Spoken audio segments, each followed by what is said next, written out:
My grandpa, Fred Morgan, immigrated through Ellis Island to New York from Austria in 1938, and he trusted his intuition. So my grandpa was a ping pong player. He was a glass blower. He actually has a lot of medals, specifically in ping pong, in national tournaments in Austria. When the Nazi regime annexed Austria in 1938, they were welcomed with a huge parade, with majority of the people cheering and being happy over this regime change, which marked Jewish businesses. Jewish people would be taken from their homes, while their businesses were being seized.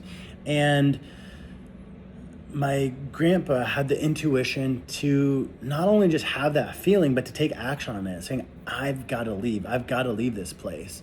And so he ended up going by foot to Switzerland, was able to stay there for a few months before moving to France.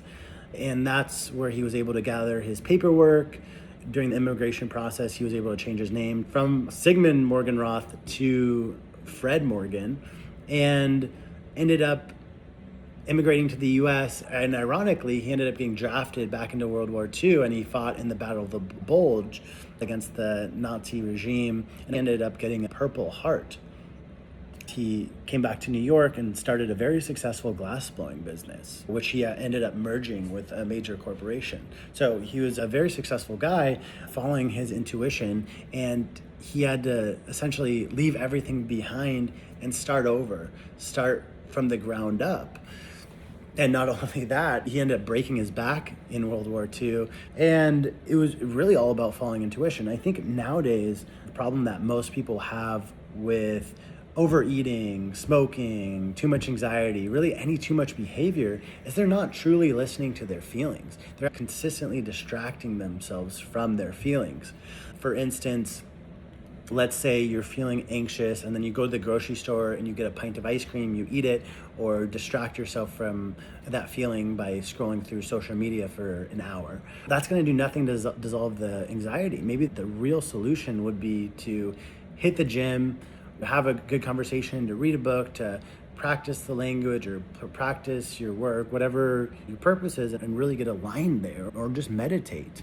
However, the distraction is the easy way out, right? I think as a society, we really need to start listening to our feelings, and not the easy fix, not the feeling to just eat the junk food, to smoke the cigarette, to do the drinking. Listening to our intuition of what truly is in our best long-term interest, and face the fear head on. And that's what hypnotherapy allows for. It allows for a deeper understanding of our feelings and what's going on beneath the surface to create a true change, really start taking actions to accomplish your goals. If you're interested in a conversation about hypnotherapy and the results that my clients are getting with my 5-session program, then book a consultation in the link below. It's just a conversation where I can get to better understand your current situation, and we can create a clear path to get the results that you're looking for.